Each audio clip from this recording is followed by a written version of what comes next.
Hello students, आज हम जो टॉपिक पढ़ रहे हैं वो है applications of uncertainty principle. Last class में हमने अनसर्टेनिटी प्रिंसिपल के बारे में देखा था, जिसमें हमने कहा था कि साइमल्टेनियसली हम किसी भी पार्टिकल की पोजीशन या मोमेंटम हम साइमल्टेनियसली 100% एक्यूरेसी के साथ नहीं निकाल सकते। इसी तरह से हमने एनर्जी और टाइम, एंगल और एंगुलर मोमेंटम के लिए डेरिवेशन देखी थी। आज हम देख रहे हैं एक एप्लीकेशन जहां पर हम हाइजेनबर्ग अनसर्टेनिटी का प्रिंसिपल देखें। तो पहला एक एग्जांपल है या एप्लीकेशन है जिसे हम कहते हैं electron can not reside inside the nucleus, यानी कि न्यूक्लियस के अंदर इलेक्ट्रॉन नहीं रह सकता। तो ये हमें प्रूफ किया था कि इलेक्ट्रॉन जो है वो न्यूक्लियस में नहीं रहता। पहले कई सारी थ्योरीज आई थी जिनमें ये कहा था कि इलेक्ट्रॉन न्यूक्लियस के अंदर रहता है, प्रोटॉन और इलेक्ट्रॉन के चार्ज बराबर होते हैं तो न्यूट्रल हो जाता है, इस कारण से ये वाली बात है। तो अब जब न्यूट्रॉन की डिस्कवरी हुई तब ये काफी सारी चीजें क्लियर। तो एक एग्जांपल जहां पर हाइजेनबर्ग अनसर्टेनिटी प्रिंसिपल लागू होता है वो है electron can not reside inside the nucleus. तो ये अगर हम देखें तो हमने कंसीडर उल्टा कर रहे हैं, हम ये मान के चल रहे हैं कि इलेक्ट्रॉन जो है वो न्यूक्लियस में रहता है। ठीक है, अगर न्यूक्लियस में रहता है तो हमें एटम का अरेंजमेंट पता है कि न्यूक्लियस होता है, फिर इलेक्ट्रॉन रिवॉल्व करते हैं, और अगर इलेक्ट्रॉन न्यूक्लियस के अंदर रहता है तो न्यूक्लियस का खुद का भी कुछ रेडियस होता है। तो हम ये मान के चलते हैं, ज्यादातर अपनी किताबों में भी पढ़ा होगा कि न्यूक्लियस का रेडियस होता है वो लगभग 10⁻⁻14 मीटर का होता है। अलग अलग किताबों में आपको 10⁻12 से लेकर 10⁻15 मीटर तक का मिलता है। एक्सपेरिमेंटली थ्योरेटिकली हम इसे कंसीडर करते हैं, पर एक्सपेरिमेंटली थोड़ा बहुत वैरी करता है। ठीक है, तो अगर हम ये बात कर रहे हैं कि पोजीशन में अनसर्टेनिटी मैक्सिमम है, इसका मतलब क्या हुआ कि अगर इलेक्ट्रॉन जो है वो न्यूक्लियस के अंदर रह रहा है तो इलेक्ट्रॉन इस पूरे न्यूक्लियस में कहीं भी हो सकता है। जो उसका पूरा सर्कल है, मतलब जो उसका रेडियस है या डायमीटर है, उसके अंदर इलेक्ट्रॉन कहीं भी रह सकता है। तो इलेक्ट्रॉन यहाँ भी हो सकता है, यहाँ भी हो सकता है, सरफेस के पास भी हो सकता है, कहीं भी। तो जितना अनसर्टेनिटी है हम ये मान के चल रहे हैं, क्योंकि हाइजेनबर्ग ने क्या कहा था, एक पैरामीटर हम 100% एक्यूरेसी के साथ निकाल सकते हैं तो दूसरा पैरामीटर में अनसर्टेनिटी ज्यादा होगी, पर दोनों के अनसर्टेनिटी का प्रोडक्ट जो है वो एच के बराबर होता है अप्रोक्सीमेटली। ठीक है, तो हम ये मान रहे हैं कि जो रेडियस है, जो न्यूक्लियस है, उसके अनसर्टेनिटी इन पोजीशन कितना है, वो मैक्सिमम है। तो अनसर्टेनिटी पोजीशन को किससे रिप्रेजेंट करते हैं हम, डेल्टा एक्स से। हम ये कहते रहे ये मैक्सिमम है, ओके डन।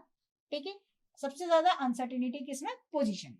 तो पोजीशन कैसे निकालेंगे, आर इसका रेडियस है तो जाहिर सी बात है डायमीटर के बराबर, that is equal to 2 into R. इसकी वैल्यू कितनी हो गई, 2 इंटू 10⁻14 मीटर।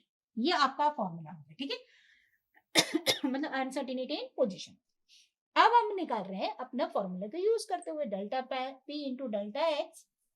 आपको याद होगा हमने लिखा था approximately equal to H upon 2 pi, है ना। ठीक है, तो वो हम यूज कर सकते हैं, या हम लिख सकते हैं approximately equal to H cross. ठीक है, तो ये हमने ले लिया इसको, या ग्रेटर देन इक्वल टू वाला भी साइन लेके हम कर सकते हैं। अभी हम ये कर रहे हैं कि इतना है, अप्रोक्सीमेटली इक्वल का साइन लेंगे।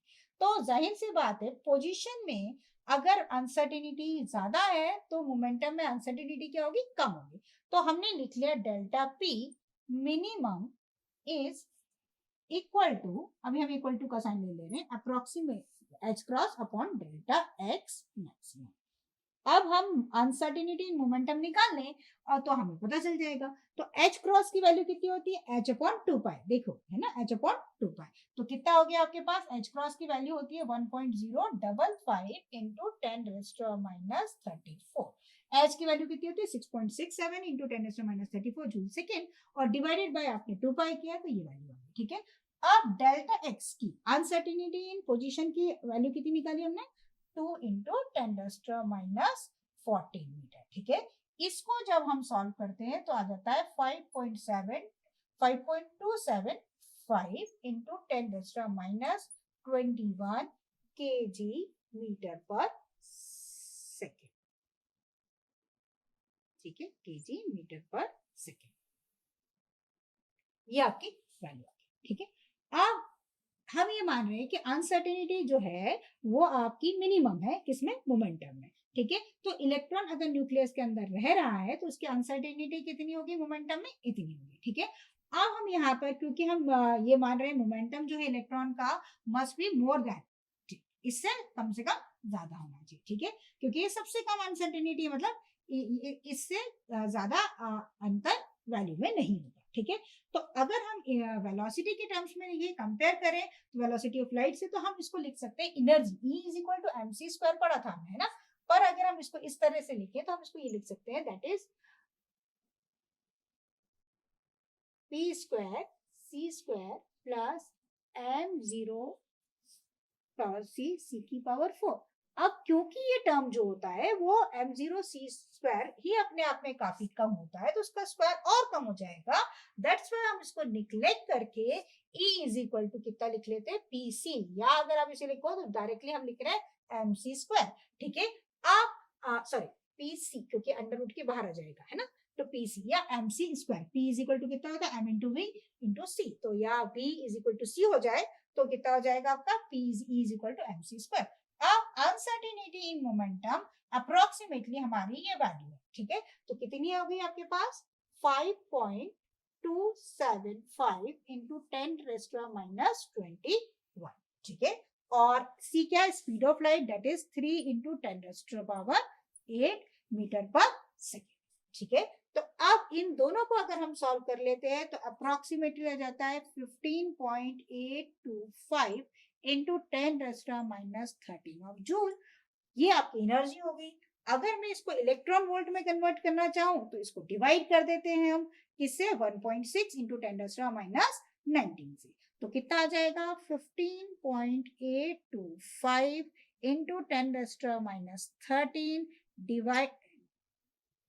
डिवाइडेड बाय कितना हो जाएगा, 1.6 इंटू 10⁻19, ठीक है। तो अब आप इसको सॉल्व कर लीजिए तो कितना आ जाएगा, अप्रोक्सीमेटली 9.89 इंटू 10⁻6 इलेक्ट्रॉन वोल्ट, या हम इसको लिख सकते हैं 9.89 मेगा इलेक्ट्रॉन वोल्ट, या आप लिख लीजिए अप्रोक्सीमेटली 10 मेगा इलेक्ट्रॉन वोल्ट।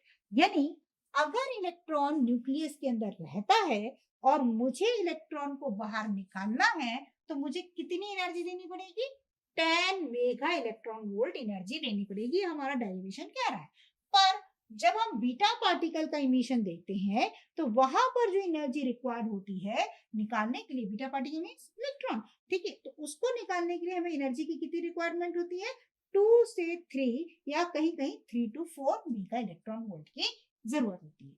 तो इसका मतलब 3 to 4 mega electron volt energy देने पर ही जब इलेक्ट्रॉन निकल जाता है तो इतनी एनर्जी देने की जरूरत नहीं है। मतलब क्या हुआ, इलेक्ट्रॉन जो है वो न्यूक्लियस में नहीं रहता, उससे पहले कहीं रहता है या शेल्स में रहता है, जिससे हमको कम एनर्जी देने पर भी हमारा इलेक्ट्रॉन निकल जाता है। तो अभी हमने ये देखा कि अगर न्यूक्लियस के अंदर इलेक्ट्रॉन रहता तो हमें approximately 10 mega electron volt energy देने की जरूरत होती। पर जब हम बीटा पार्टिकल का देखते हैं तो उसमें हम ये पाते हैं कि हमें 3 to 4 mega electron volt energy देनी पड़ती है, तो ही हमारा इलेक्ट्रॉन जो है वो एटम से निकल जाता है। तो इसका मतलब इलेक्ट्रॉन जो है वो न्यूक्लियस के अंदर रिसाइड नहीं करता। अब हम आगे उसका सेकेंड एप्लीकेशन देखते हैं। हेलो स्टूडेंट्स, अभी जो हम कर रहे थे उसमें हमने देखा था कि electron can not reside inside the nucleus. अब हम जो सेकेंड एप्लीकेशन देख रहे हैं वो है diffraction of an electron beam by a single slit. मतलब इलेक्ट्रॉन की जो बीम है वो अगर सिंगल स्लिट से जाती है तो जिसमें डिफ्रैक्शन होता है, उसका हम एक एग्जांपल दे रहे हैं एप्लीकेशन ऑफ अनसर्टेनिटी प्रिंसिपल। तो हमने ये माना कि एक नैरो इलेक्ट्रॉन बीम पास हो रही है, ये इलेक्ट्रॉन बीम आ रही है और ये हमने एक सिंगल स्लिट लगा रखी है, और हमने डिफ्रैक्शन ऑलरेडी पढ़ा है कि दो टाइप के होते हैं, फ्राउनहोफर और फ्रेस्नेल डिफ्रैक्शन होते हैं, ठीक है। तो हम यहाँ पे अभी फ्राउनहोफर डिफ्रैक्शन कंसीडर कर रहे हैं, ठीक है। तो यहाँ पर नैरो बीम आई और ये स्लिट से गई। अब ये स्लिट से जाते समय जो स्लिट की विड्थ थी वो आपके पास कितनी थी, Δ1, मतलब स्लिट की विड्थ को हमने कितना माना है, Δ1।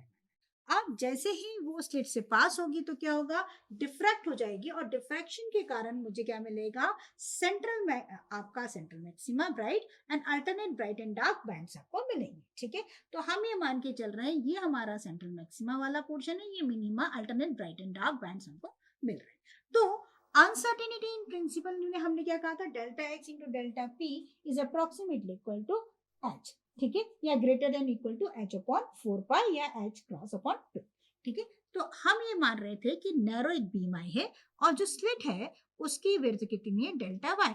तो पोजीशन में अनसर्टेनिटी कितनी हुई? तो पोजीशन में अनसर्टेनिटी कितनी हुई? जितनी स्लिट की विड्थ है। स्लिट की विड्थ कितनी है आपकी? 2 डेल्टा वाई। तो आपने फ्रॉन-हॉफर डिफ्रैक्शन के अंदर हमने मिनिमा की जो कंडीशन पढ़ी है, उस मिनिमा की कंडीशन को अगर हम यहाँ पे देखें, ये हमारा मिनिमा पोजीशन हो गया है। तो मिनिमा की कंडीशन होती है 2d sin theta is equal two plus minus n lambda, या n अगर हम फर्स्ट ऑर्डर मान रहे हैं मिनिमा के लिए तो n इज इक्वल टू 1 हो गया हमारा। तो यहाँ पे 2d कितना हो गया हमारे लिए? Delta Y. तो हमारे पास क्या हो गया? Delta Y sine theta is equal to lambda. तो delta Y uncertainty in position, या जिसे हम डेल्टा एक्स लिख रहे थे वहां पे, वो कितनी हो गई? Lambda upon sign of theta. ये एक इक्वेशन हो गई हमारी। अब जैसे ही लाइट यहाँ से ट्रैवल हुई या इलेक्ट्रॉन की बीम स्लिट से गई तो क्या हो गया? अभी तक जब स्ट्रेट जा रही थी ना, तब तो वो एक्स कंपोनेंट की बात कर रहे थे हम, एक डायरेक्शन में जा रही थी। पर जैसे ही वो डिफ्रैक्ट हुई, हमें ही मिला डिफ्रैक्शन पैटर्न, तो क्या हुआ? वाई कंपोनेंट में ही गई। तो वाई कंपोनेंट के हमने दो पैरामीटर्स ले लिए, जिसे हम डेल्टा पी कह रहे हैं, एक पी साइन थीटा और एक माइनस। ये जो अंतर ये बन रहा है, ये जो आपको दिख रहा है ये डिस्टेंस, ये कितना है आपके पास? इतना पोर्शन है डेल्टा पी वाई। तो डेल्टा पी वाई की वैल्यू अगर मैं निकालूं, डेल्टा पी वाई मतलब वाई कंपोनेंट जो आ रहा है मोमेंटम का, ये वाला, इसको अगर मैं देखूं तो इतना पोर्शन कितना है मेरा? पी। ये पी की वैल्यू हो गई। ये अगर मैं ज्योमेट्री से देखूं तो एंगल ऑफ डिफ्रैक्शन कितना बन रहा है मेरे पास? थीटा है, थीटा। तो ये वैल्यूज कितनी हो गई? P sine theta upper part के लिए, और लोअर पार्ट के लिए कितना हो गई? Minus P sine theta. तो डेल्टा पी की वैल्यू हो गई P sine theta minus minus of P sine of theta. तो कितनी वैल्यू आ गई मेरे पास? 2p sign of theta. ठीक है। अब lambda is equal to H upon P होता है, हमने पढ़ा है lambda is equal to H upon P. तो p इज इक्वल टू कितना हो गया? H upon lambda. तो डेल्टा पी वाई की वैल्यू कितनी हो गई मेरे पास? That is equal to H upon lambda into 2 sine of theta. ठीक है। अब अनसर्टेनिटी प्रिंसिपल का इस्तेमाल कर ले हम, तो क्या लिख सकते हैं हम? डेल्टा पी वाई मतलब मोमेंटम में अनसर्टेनिटी हो गई, पोजीशन में uncertainty delta Y is greater than approximately equal to H cross, या हम एच कह सकते हैं। ठीक है। तो greater than equal to H cross लिख दे रही हूं मैं, या greater than equal to H cross upon 2 या एच अपॉन 4 पाई। ठीक है। तो अब डेल्टा वाई की वैल्यू हम रख दें यहाँ पर, तो कितना आ रहा है हमारे पास? Lambda upon sine theta into 2h upon lambda sine of theta. ठीक है ना। तो अगर हम यहाँ देखें तो लैम्डा से लैम्डा कैंसिल, साइन थीटा से sine theta cancel, it is approximately equal to 2h। तो हमारे लिए ये वैल्यू कितनी आ गई? अप्रोक्सीमेटली 2h या h के बराबर। ठीक है। तो मैथमेटिकली हम देखें तो फिजिकली हमारे पास कितना? अप्रोक्सीमेटली h या 2h के बराबर हमारा अनसर्टेनिटी पोजीशन आ जाती है। Uncertainty in position and momentum का ये आ जाता है। तो हमने यहाँ पर निकाला कि किस तरह से हम अनसर्टेनिटी प्रिंसिपल से भी हम इलेक्ट्रॉन बीम जो आ रही है, डिफ्रैक्ट हो रही है किसी सिंगल स्लिट से, उसकी भी अनसर्टेनिटी की वैल्यू फाइंड आउट कर सकते हैं। तो आज हमने दो एप्लीकेशन देख ली है अनसर्टेनिटी प्रिंसिपल की। एक तो electron can not reside inside the nucleus, और electron diffraction of an electron beam by a single slit. अब अगले क्लास में हम देखेंगे वेव फंक्शन और उसकी प्रॉपर्टीज क्या होती है। Thank you for watching.